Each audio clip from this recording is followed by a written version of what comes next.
Outro olhar. A apresentação Kleber Benvenu. Olá, bom dia. Bom dia, família Bandeirantes. Bom dia para você que nos escuta na intimidade do rádio ou também que nos acompanha aqui pela internet. Num dos primeiros textos que eu escrevi para grandes jornais, isso lá se vão mais de 20 anos, eu lembro que eu dizia assim, o título era Jovens Rebeldes Ontem e Hoje. E eu contava que se na minha infância, pré-adolescência, sinônimo de rebeldia era ser de esquerda, na minha juventude já era o contrário. Eu lembro que tanto na faculdade de Direito que eu fiz e na de jornalismo mais ainda, né, éramos 2 ou 3 os verdadeiros rebeldes que não bebiam dessa fonte toda da mitologia da esquerda, do socialismo, do Che Guevara e por aí afora. Eu me lembro, por exemplo, lá na eleição do Brito aqui no estado, na eleição do Olívio, né? Era Brito e Olívio. Só tinha eu e mais um outro amigo lá, que éramos do Brito. Todo mundo era do Olívio. Aquilo me marcava muito. Eu dizia, então, nesse artigo, esses são os verdadeiros rebeldes. Nós, né? Porque ser jovem de esquerda é barbadinha, é moderninho, é queridão, né? No meu caso, ainda cristão, católico, já viu. Bem, pois bem, esse é o nosso tema. Eu não sou mais jovem, hoje tenho 43, muita coisa aconteceu, esse quadro mudou um pouco. Tem aí uma juventude que combateu a esquerda, especialmente a partir dos anos 2000, 2010, com uma densidade intelectual que não se via, com conhecimento, num debate orgânico, conservadores, liberais, enfim, uma grande massa de contraponto surgiu. Mas nas faculdades, grêmios estudantis, na cultura, na mídia, faculdades de pedagogia, em tantos lugares, essas ideias de esquerda ainda comovem corações e mentes juvenis, apesar de tudo que se vê por aí. Pois bem, a disputa do convencimento, da persuasão dos jovens, feita pelos próprios jovens. Esse é o nosso outro olhar de hoje. E no meio de tudo isso tem um garoto que está aí já na tela, um jovem menino político, mineiro, que vem protagonizando um contraponto nacional. Ou, como dizia até, eu gosto de usar, Nicolas, uma expressão do João Paulo II, para ser um sinal de contradição na sociedade. Então, eu sou o jornalista Kleber Benvenu e nos próximos 30 minutos eu converso com o vereador de Belo Horizonte, Nicolas Ferreira, 25 anos, cristão, evangélico, conservador, defensor da família, como ele se descreve, coordena o movimento Direita Minas, um grande influencer das redes sociais, formado em Direito pela PUC Minas. Ele afirma que já foi também hostilizado diversas vezes na faculdade em virtude dos seus posicionamentos contra a esquerda, feminismo, ideologia de gênero, exatamente o que falava há pouco aqui. Nicolas, bom dia. Em primeiro lugar, obrigado por estar aqui conosco, com a Gauchada, para te conhecer um pouco mais, te ouvir. Bom dia, Kleber. Bom dia aos gaúchos. É um prazer estar aqui. Vamos bater aí esse bate-papo aí, vai ser bacana. Nicolas, conta um pouquinho aí, até a tua jornada pública hoje é mais conhecida, né? Teu momento político atual. Eu queria entender um pouquinho a tua jornada, até a tua jornada intelectual, né? Se essa tua formação aí decorreu da formação religiosa, de onde veio a tua formação, né? A tua origem para se formar hoje com uma densidade intelectual, se transformar um influencer aí com argumento e não só festinha de rede social. Como é que tu foi formando essa tua massa intelectual? Eu acho que, primeiro de tudo, né, começou com a família, né? Meu pai e minha mãe sempre me influenciaram muito a me posicionar dentro da igreja, por exemplo, e vejo que isso foi me ajudando, né, a quebrar alguns tipos ali de dificuldades de me comunicar. Depois, ali na universidade, me formei em Direito, né, pela PUC Minas, e dessa forma fui vendo, né, como é que a esquerda ela é intolerante, como a esquerda ela de fato oprime os seus pensamentos contrários, né? E tive contato primeiro com William Lane Craig, que é um defensor, um apologeta da fé cristã, e a partir daquilo dali vi como defender, como articular, ter, né, uma boa oratória. Aprendi muito com ele e conheci também o Olavo de Carvalho, onde eu pude entender o que de fato era hegemonia cultural, o que era Antônio Gramsci, o que de fato tinha por detrás de todo um mecanismo, né, social. E aí foi conhecendo, né, os outros autores ali, Roger Scruton, né, Russell Kirk, e tantos outros que me formaram, como, por exemplo, o próprio C.S. Lewis, que é uma parte mais cristã, mas que também diz muito, né, a respeito aí aos princípios, aos valores. Muito, Então, muito, foi muito, muito. seguindo nessa linha aí. É um autodidata, então, Nicolas, é isso, né? Porque a gente não aprende essas coisas na faculdade, nem em curso ordinário, assim, né? Tu foste atrás, foi isso. Não, não aprende. Se você quiser, eu corri atrás. Se você quiser aprender hoje a verdade, com certeza vai estar longe da universidade. Na universidade ali você realmente vai aprender muita coisa, mas que você não pode nunca contestar. Eu acho que são as perguntas que movem o mundo, né? E não as respostas. Então eu vejo que a universidade foi um momento importante, sim, para mim, onde eu aprendi ali questões de direito Sem processual, dúvida, claro, penal e claro. tudo, mas em âmbitos assim, digamos, filosóficos, de base mesmo, principiológica, a universidade ela não só não ensina, como ela quer destruir. Vamos lá, ô Nicolas, vamos entender um pouco isso para além para quem não conhece o Roger Scruton, por exemplo, né?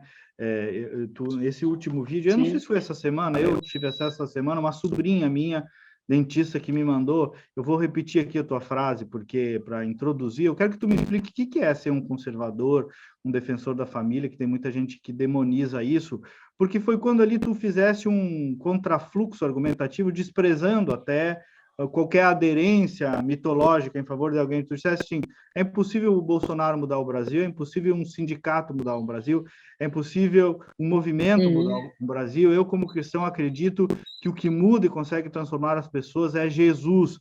Então, eu não vou colocar minha esperança em uma manifestação, em uma coisa. Cara, assinei muito embaixo. O que é ser conservador? É Uhum. isso? Então, ser conservador é você conservar aquilo que é bom, conservar aquilo que é eterno, né? Como diz o doutor Enéas Carneiro, aquilo que é antigo não é velho, né? Aquilo que é antigo ele é eterno. Então, a nossa base, né, familiar, estrutural, de sociedade, tudo isso são princípios não velhos, mas eternos que têm construído toda a nossa sociedade. Então, o conservador ele quer conservar aquilo que é bom. O Russell Kirk fala que nós somos como anões, né, em cima de ombros de gigantes, ou seja, eu só consigo enxergar além porque eu estou em cima deles e por isso que eu consigo enxergar além. Então, o conservador ele não é contrário à novidade, ele não é contrário ao progresso, pelo contrário, ele só acredita que as mudanças que devem ser feitas na sociedade devem ser mudanças feitas de forma gradual e não de uma hora para outra, porque isso pode gerar uma consequência, né? Assim como o seu corpo, como a sociedade, ela como um corpo, né? Se você quer mudar aí a sua dieta, você não vai ficar 24 horas sem comer, isso pode gerar consequências para você. Se você quer ficar com um físico melhor, você não vai correr uma maratona, porque isso pode gerar a morte, inclusive, para você. Então, a sociedade, da mesma forma, quer alterar algo, quer mudar algo, que faça de forma gradual e não com uma mentalidade revolucionária, porque geralmente a história mostrou que isso pode gerar consequências muito grandes aí para a sociedade. Nicolas, você fala aí bastante de Gramsci, né? Eu estudo bastante Gramsci também. Traduz um Uhum. pouco isso aí no teu linguajar. Aqui o Rio Grande do Sul é uma fonte, foi uma fonte pioneira das ideias de Gramsci, né? O primeiro governador, o primeiro prefeito de capital, Tarso Genro, muita gente veio daqui Uhum. abastecer organicamente o PT Nacional, inclusive, e eu noto assim uma força ainda muito grande na juventude pelo gramscismo. Explica para a gente aí, traduz do que se trata isso, quando tu te refere. Sim. Antônio Gramsci é o fundador, né, do Partido Comunista Italiano. Ele foi preso ali pelo Mussolini, o verdadeiro fascista, né? Hoje muita gente xingou de fascista, mas não sabe de fato o que é. E de fato Mussolini ele era um fascista, né? Nada contra o Estado, tudo pelo Estado e nada fora do Estado. Então, ele foi preso pelo Mussolini por suas ideias serem consideradas muito revolucionárias. E dentro do cárcere, né, ele pegou ali diversos cadernos, começou a escrever a respeito de jornalismo, a respeito de educação, a respeito da própria sociedade, da cultura, o que hoje é conhecido como os Cadernos do Cárcere, que está compilado ali em 8 volumes.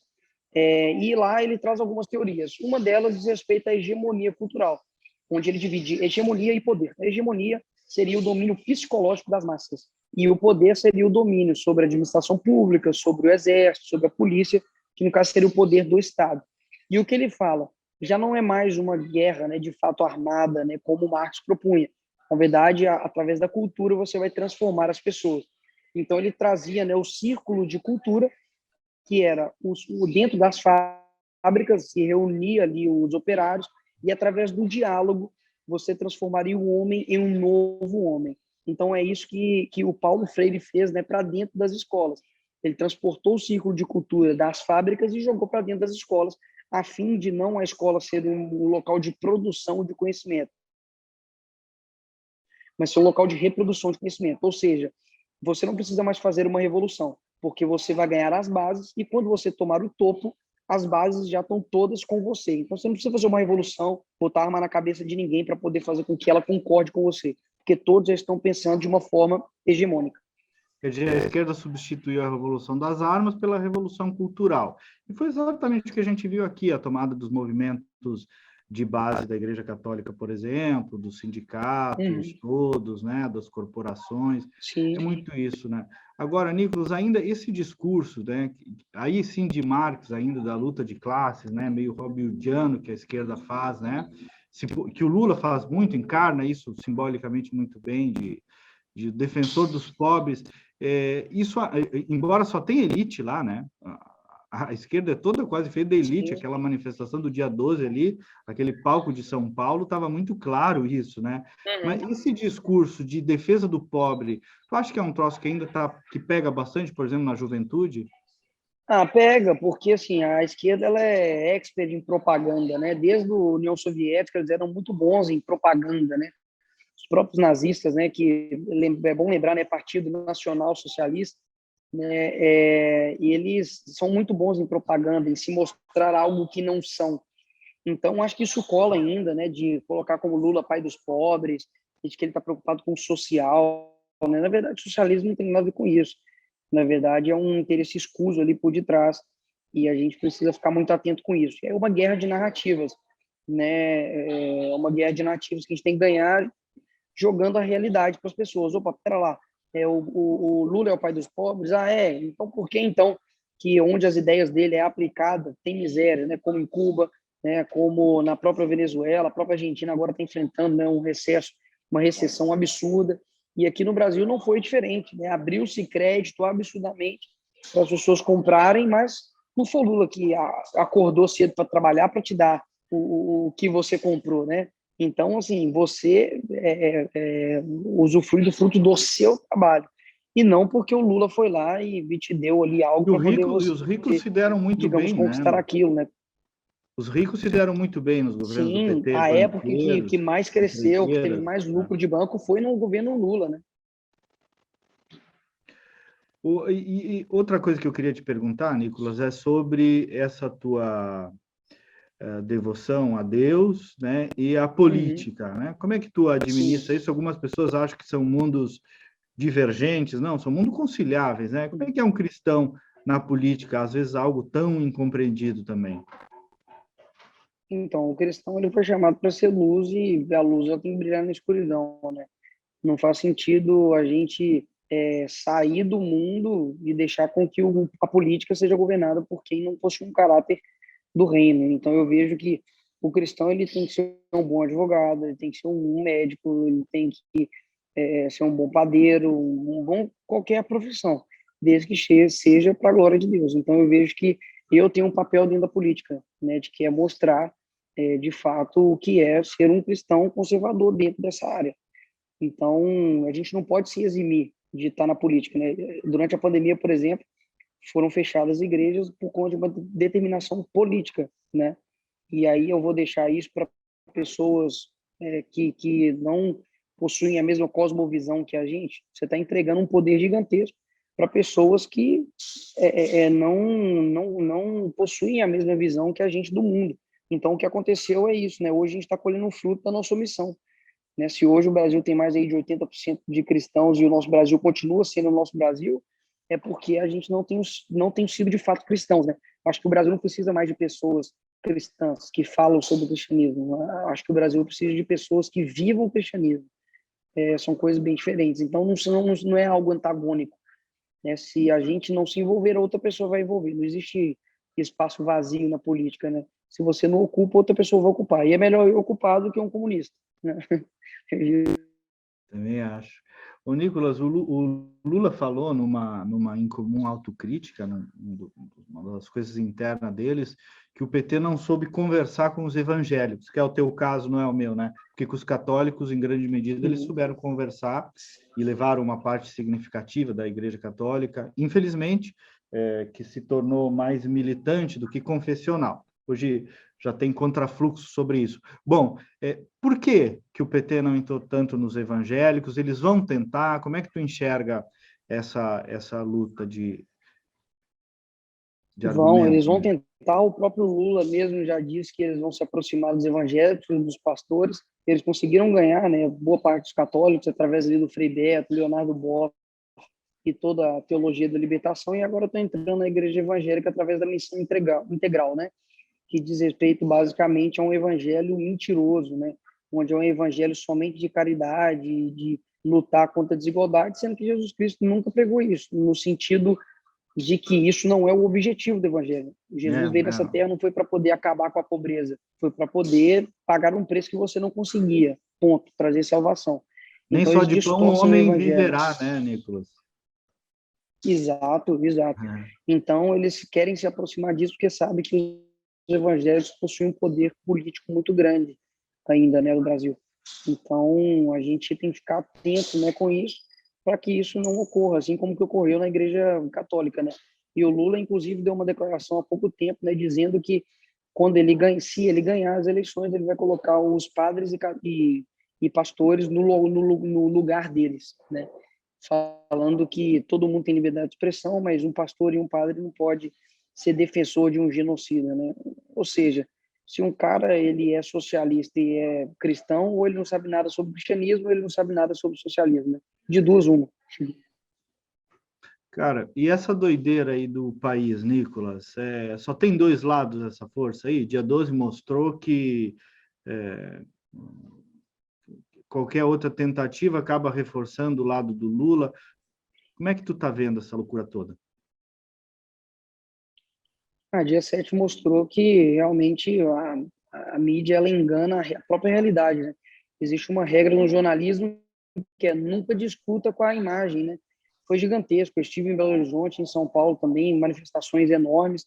E dia 12 foi um fiasco, assim, foi vergonhoso, né? Uma vergonha alheia de ver que, de fato, não é o presidente que está sozinho, né? São eles que estão sozinhos nessa bolha que eles estão.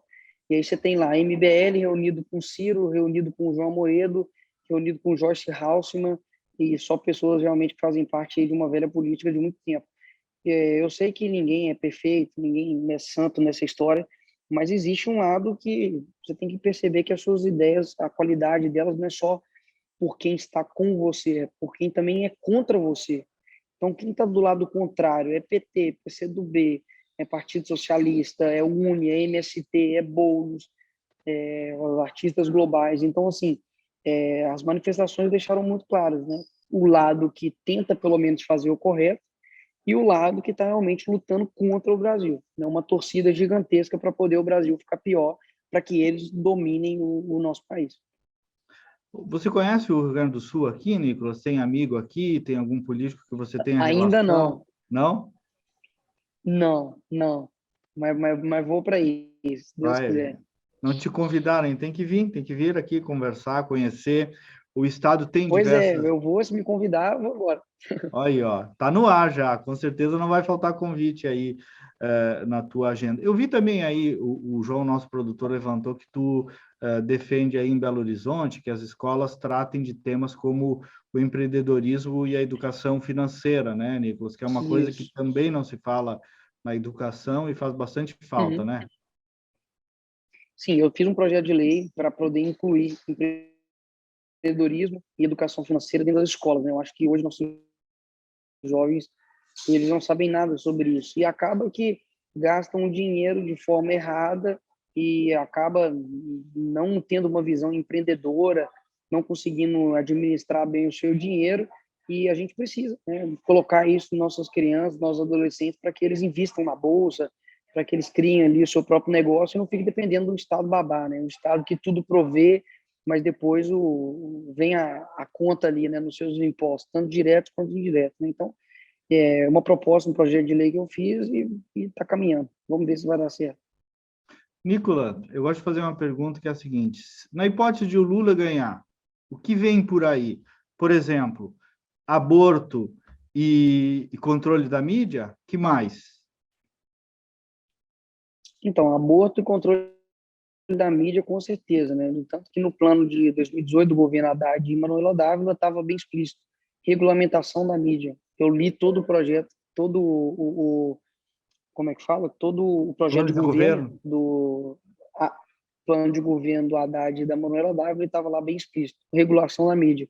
E o aborto, o Lula mesmo agora disse, né, que ele era a favor, e está no plano, obviamente, também da esquerda aprovar isso aqui no Brasil. Já foi aprovado na Argentina, se não me engano, em outros países. Agora, não sei se foi no México, que também teve aí um avanço com relação a isso. Avanço, assim, né, um retrocesso, na verdade, né, com relação a isso.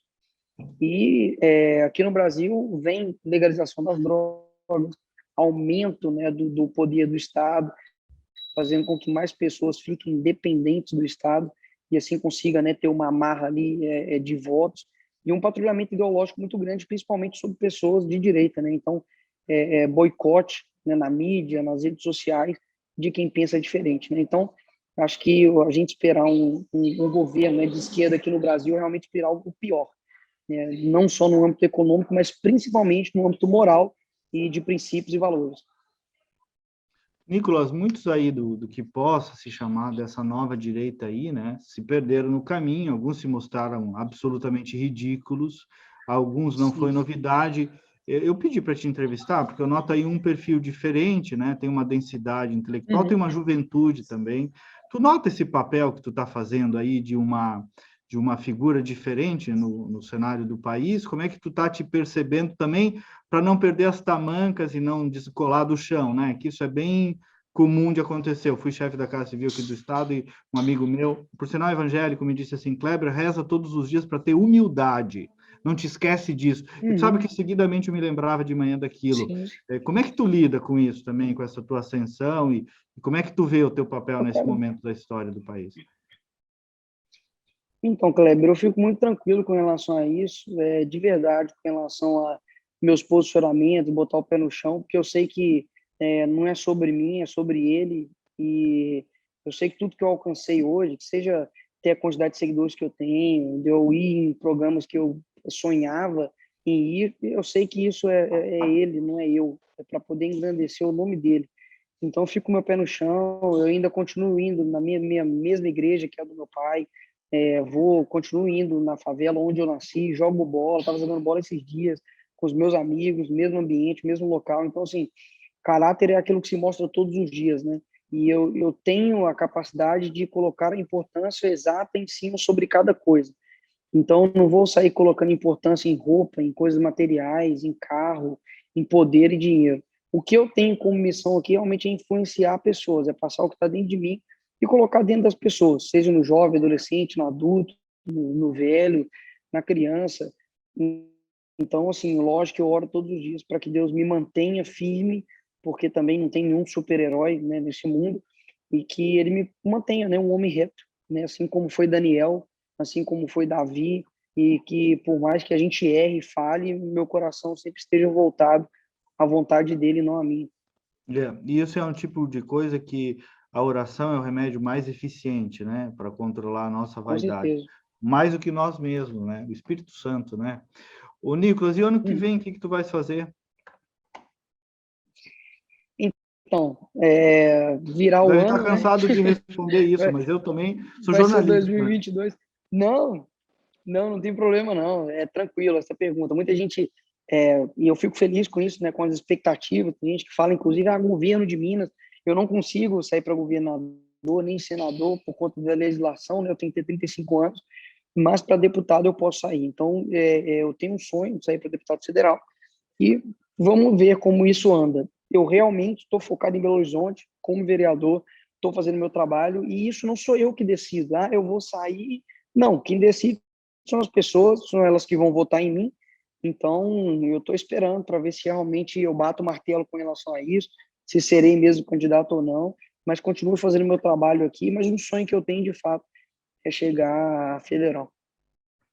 Legal. Nicolas, queria deixar um espaço aí para tu falar um pouquinho com a nossa audiência, especialmente da tua idade, né? Alguém que está aí querendo ter essa formação de base moral, principiológica na vida, né? Sim. Que está sendo muito influenciado por esse ambiente doido e também mundano, né? De muita oferta, de tudo, né? Uhum. Enfim, com teus do alto aí da tua pouca idade, mas que tu desse para os teus para a galera da tua idade, assim, uma sugestão de caminho e de uma mensagem, enfim, para os gauchinhos e gauchinhas aqui. Fechou. Então, aos gaúchos aqui, meu humilde orientação, conselho e recado que eu deixo para vocês, principalmente jovens, é que vocês pensem que existem coisas maiores em jogo, né?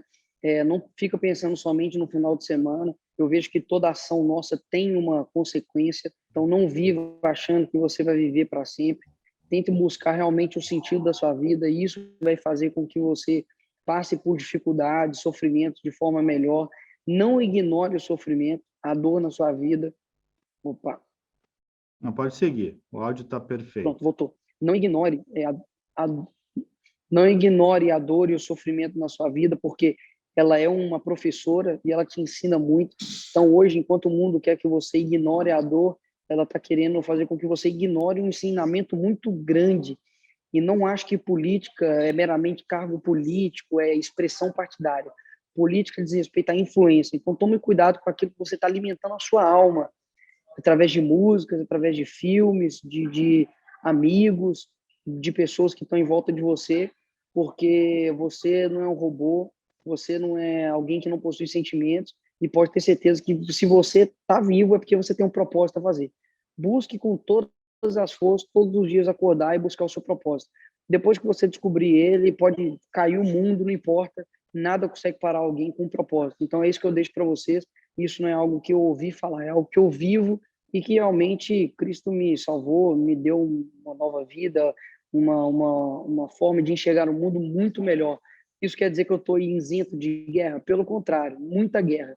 Mas ter paz não é Muita ausência de tentação, muita guerra, é aprovação, você, né? de fato, muita tentação, muita provação, mas fique com essa frase na cabeça: existem coisas maiores em jogo. Não deixe com que a esquerda, um movimento, um sindicato dite aquilo que você tem que viver. Vai lá, lê na Bíblia, escute seu pai, sua mãe, que vai ser muito mais valoroso do que um professor que nunca construiu nada na vida e quer ficar dando pitaco aí na sua história, tá bom? É isso que eu tenho para dizer para vocês, e que Deus abençoe a vida aí de cada um, para que você busque o sentido da sua vida, porque vale a pena se manter firme e não se curvar à pressão do coletivo.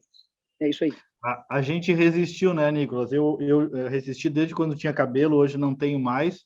Eu continuo resistindo, não me aconteceu nada, não me arrependi nem um pouco de fazer isso Eu que tu está também não me dizendo. arrependo nem um pouquinho.